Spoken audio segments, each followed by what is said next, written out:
बेटा वर्कबुक में page number 30 और 5th क्वेश्चन इन्होंने दिया था, 4 मार्क्स का है।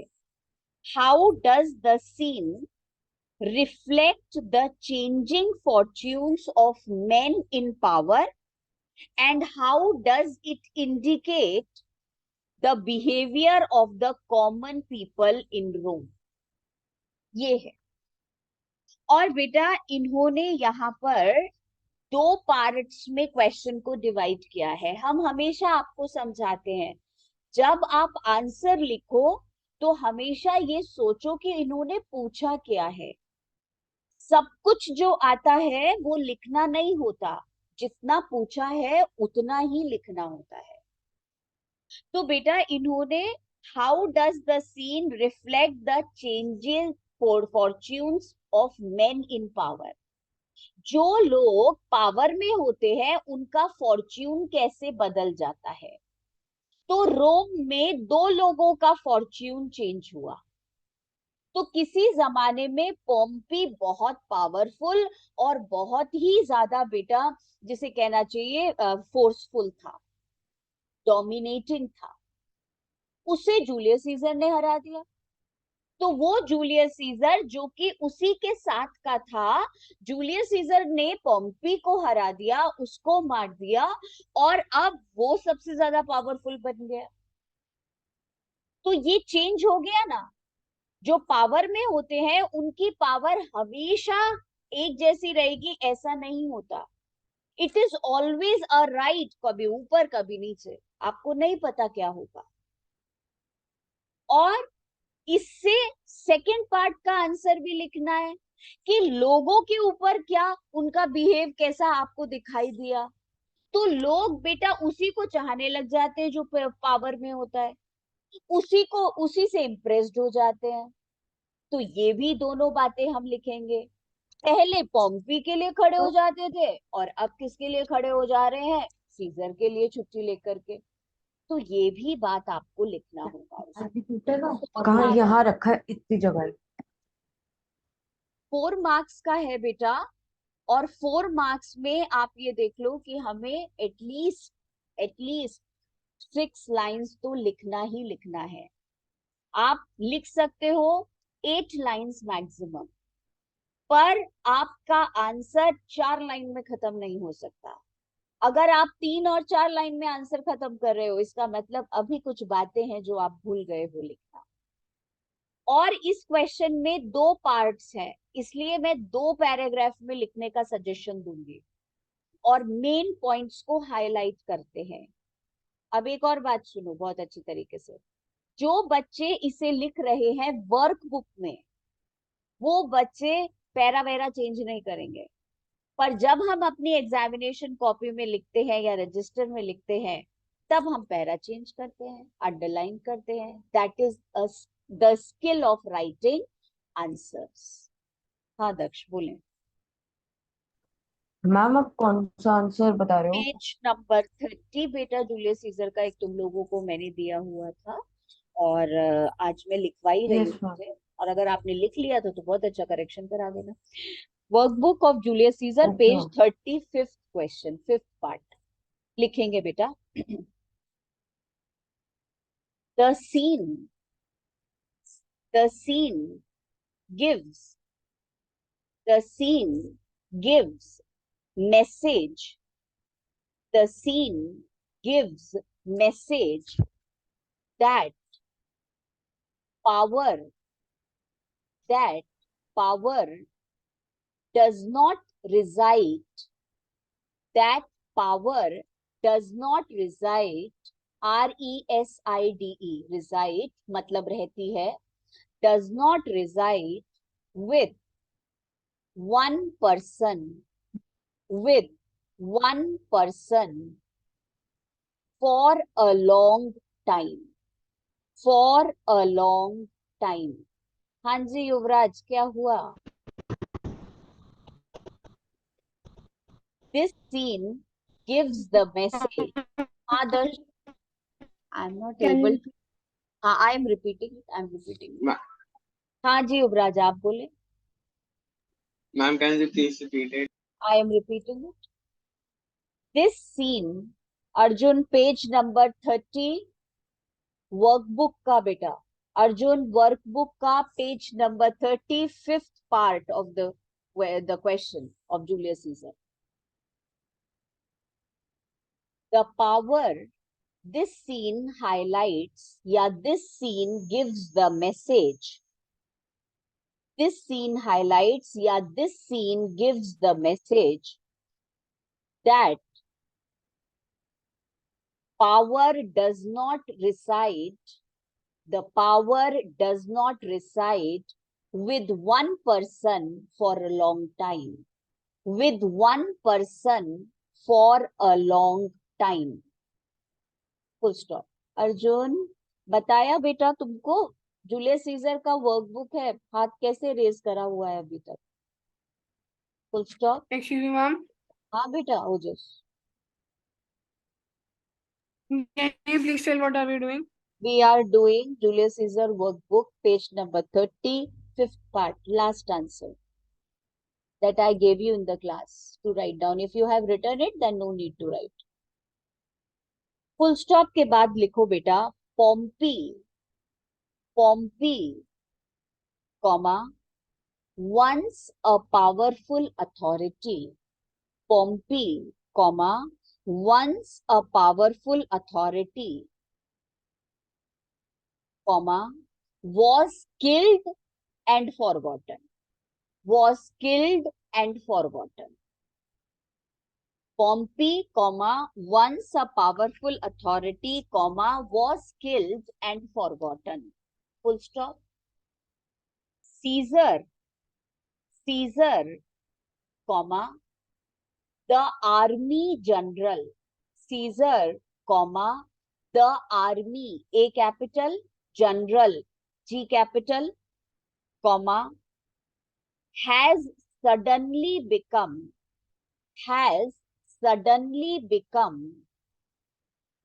extremely popular. Caesar, comma, the army general, A capital, G capital, comma, has suddenly become extremely popular and admired figure in Rome. And admired figure in Rome. Full stop. Full stop. बेटा ये first part का answer हो गया और हमने आराम से 3-4 line में लिख लिया. अब हम नेक्स्ट लाइन से लिखेंगे. अब हम जवाब देंगे how does it indicate the behaviour of the common people.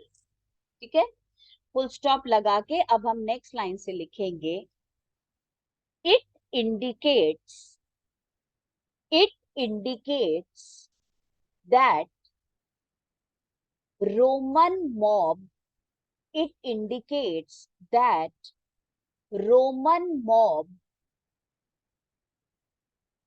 was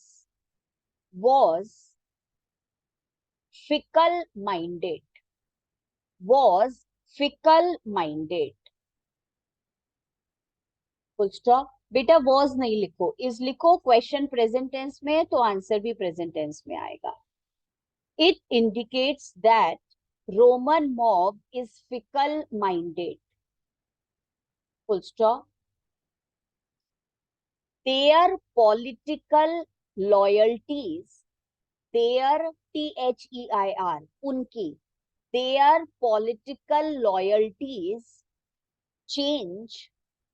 change without any particular reason.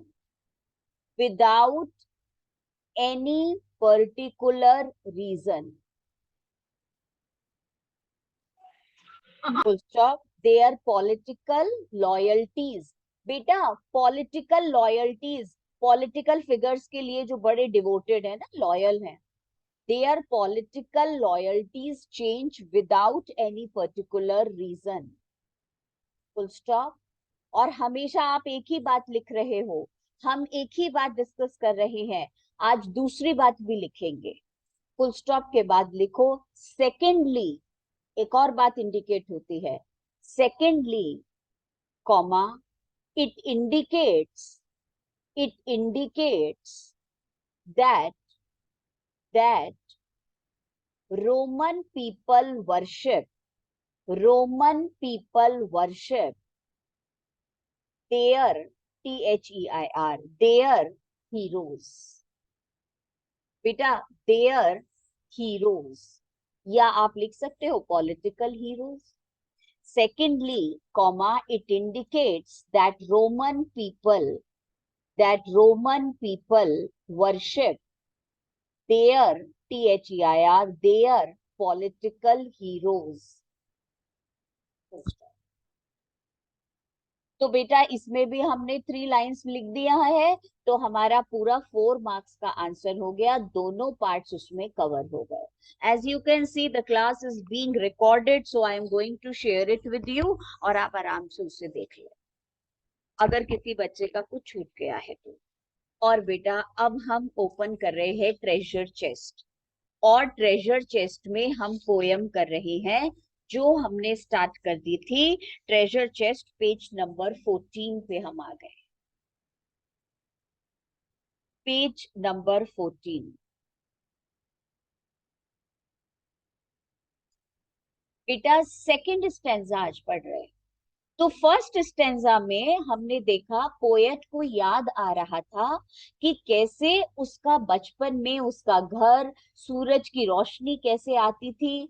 और मैंने बताया था लास्ट टाइम भी, हर स्टैंजा में बेटा तुम देखोगे कॉन्ट्रास्ट आएगा. बचपन बहुत याद आ रहा है और एडल्टहुड उसको अच्छा नहीं लग रहा है, तो कंपैरिजन है दोनों चीजों में. अब सेकेंड स्टैंजा में देखते हैं बेटा क्या याद आ रहा है और उसका क्या मीनिंग है. आई रिमेम्बर, रिफ्रेन यूज हो रहा है. आई रिमेम्बर, हर स्टैंजा में ये लाइन रिपीट हो रही है. और रिमेम्बर वर्ड रिपीट हो रहा है. लाइन रिपीट होती है तो रिफ्रेन, वर्ड रिपीट होता है तो repetition.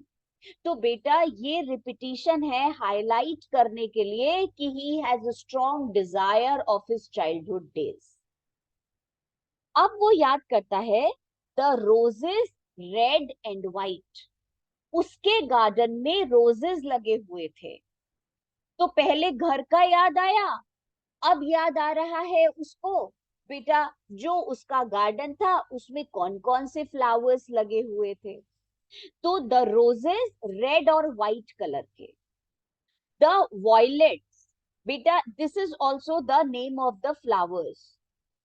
And the lily cups. तो 3 types of flowers, roses were there, violets were there and lily cups were there. आप देखो उसकी मेमोरी कितनी शार्प है. Those flowers made of light, exclamation mark. बेटा यहां पर पहले तो लिखो मेटाफॉर, और एक्सक्लेमेशन मार्क का मतलब होता है वंडर. तो पोएट कह रहा है बेटा दोस फ्लावर्स मेड ऑफ लाइट, वो फ्लावर्स इतने डेलिकेट लगते थे और इतने ज्यादा बेटा ब्राइट लगते थे कि वो बचपन में सोचता था कि क्या ये फ्लावर्स लाइट के बने हुए हैं. देखो those flowers made of light, exclamation mark. तो बचपन में उसको वंडर होता था इतने डेलिकेट से, इतने शाइन करते हुए फ्लावर्स ये किस चीज के हैं, क्या ये उसके हैं लाइट के बने हुए. अब इस लाइन का मतलब क्या है वो आप समझिए बेटा. मेटाफोर तो हो गया, कंपैरिजन कर दिया, flowers are made up of light. अब आप इसमें ध्यान रखो बेटा, जो बच्चे होते हैं the children they are ignorant, they do not have the knowledge, and so they interpret their own meaning, they give their own meaning. चीजों को अपना ही मतलब दे देते हैं क्योंकि इग्नोरेंट होते हैं, they do not have the knowledge. और दूसरी चीज बेटा, children have so much of time to admire the natural beauty. वो नेचर के चीजों को बहुत ध्यान से देखते हैं. क्यों? क्योंकि they have time, they have innocency. तो पोएट आज बड़ा हो गया, सोच रहा है, कह रहा है उस जमाने में मैं सोचता था कि क्या ये फूल लाइट के बने हुए हैं। द लिलाक्स, अब एक और फूल आ गया गार्डन में, वो उसको याद आया है, लिलाक्स भी हो रहे थे हमारे यहाँ। Where the robin built, robin is the name of a bird, और उन लिलैक्स फ्लावर्स के बीच में, बेटा फ्लावर्स तो नहीं बोलना चाहिए, पौधे के बीच में, प्लांट के बीच में, बेटा रॉबिन जो है उसने बिल्ट कर लिया था, मतलब उसने बेटा नेस्ट बना लिया। And where my brother set, set का मतलब प्लांटेड, और वो बेटा जो हमारा गार्डन था उसमें मेरे ब्रदर ने सेट किया था, प्लांट किया था, द लेबरनम। लेबरनम बेटा is a tree with yellow flowers. तो उसने अपने हाथ से, मेरे भाई ने एक पौधा लगाया था, किसका, लेबरनम ट्री का, ऑन हिज बर्थडे, अपने बर्थडे पे। तो बेटा that is the value of nature, जो कब थी, बचपन में। अब इसको याद आ रहा है कि उसके गार्डन में रोजेस थे, वॉयलेट्स थे, लिली कप्स थे, लिलाक्स थे। लिलैक्स के बीच में रॉबिन ने अपना नेस्ट बिल्ड किया हुआ था, और भाई ने लेबनम टॉप लगाया था, और लेबनम ट्री, लेबनम टॉप जो लगाया था वो येलो फ्लावर्स होते हैं उसमें, और बेटा अपने बर्थडे को मार्क करने के लिए लगाया था। सुनो, the tree is living yet, yet का मतलब टिल नाउ, और यहाँ पे पोएट ये बता रहा है वो नेचर का बेटा ऑब्जेक्ट, पेड़, वो आज तक जिंदा है, वो इतना बड़ा हो रहा है। क्या डिफरेंस है बेटा, एडल्टहुड में आते आते हमें एक चीज बहुत अच्छी तरह समझ आ गई, that natural objects, they are immortal, they are everlasting, but human life, it goes under change, but human life, it is short lived। Nature का वो जो पेड़ है, वो जो सिंबल है नेचर का पेड़, वो आज भी वहां बेटा उग रहा है, और हम छोटे से बड़े हुए, बड़े से हम बूढ़े हो रहे हैं, और देन वी डाई। तो इस लाइन में हमें पता चलता है that human life undergoes changes and the natural objects, they are immortal, everlasting। अब हम आ जाते हैं बेटा थर्ड स्टैंजा पे। तो थर्ड स्टैंजा हमारा क्या कह रहा है, आई रिमेम्बर, आई रिमेम्बर। अब आप देखो एनाफोरा मैंने बताया था ना, तो फर्स्ट स्टैंजा में तुमने पढ़ा बेटा वो रेगुलरिटी, वो डिसिप्लिन, वो सिक्योरिटी चाइल्डहुड का।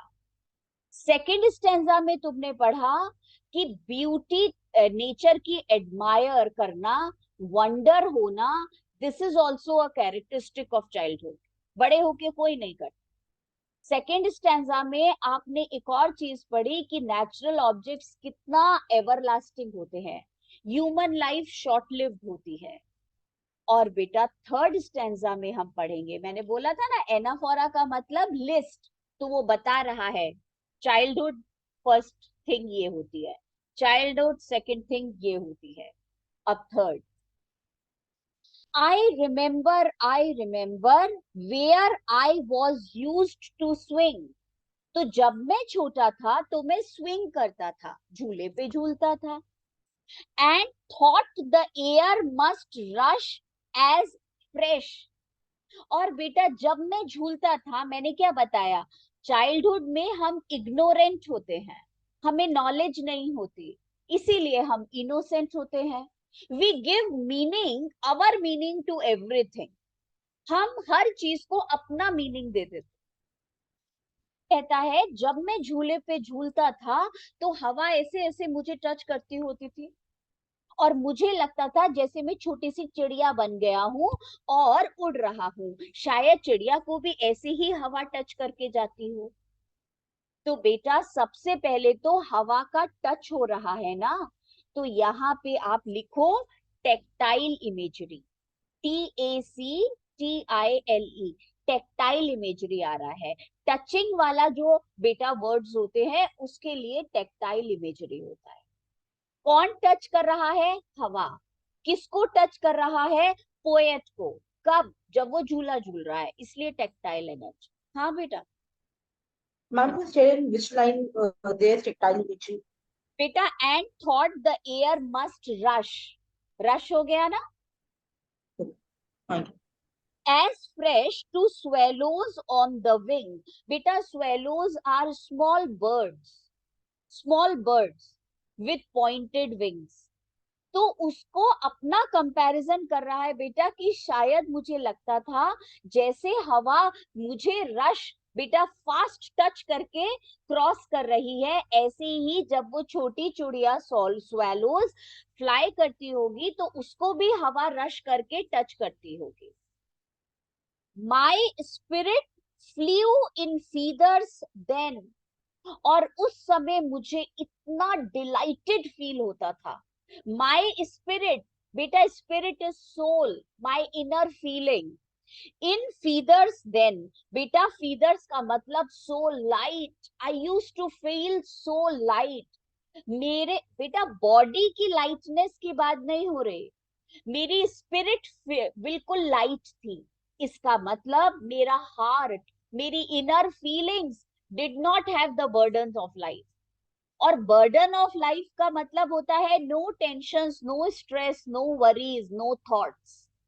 इन childhood we do not have stress, in childhood we do not have tensions, we do not have so many बेटा जिसे कहना चाहिए thoughts, no calculations। तो लाइट फील करते हैं हम। तो लाइट फील करने का मतलब क्या हो गया? लाइट फील मतलब ये हो गया that he had a very बेटा लिविंग एट प्रेजेंट एटीट्यूड। हम प्रेजेंट में रहते हैं, पास्ट और फ्यूचर की चिंता ही नहीं करते हैं। That is so heavy now, contrast अब बहुत हैवी है बेटा। नेक्स्ट क्लास में मैं यहीं से समझाना शुरू करूंगी, अभी थर्ड स्टैंजा पूरा नहीं हुआ है, नोट्स शेयर करेंगे फिर वो पढ़ेंगे, ठीक है? Ma'am, do we have to repeat? No, you don't have to, and we will do it, ठीक है? चलो, ऑनलाइन वाले बच्चे ऑनलाइन में करेंगे, offline offline. Thank you, ma'am. Fine.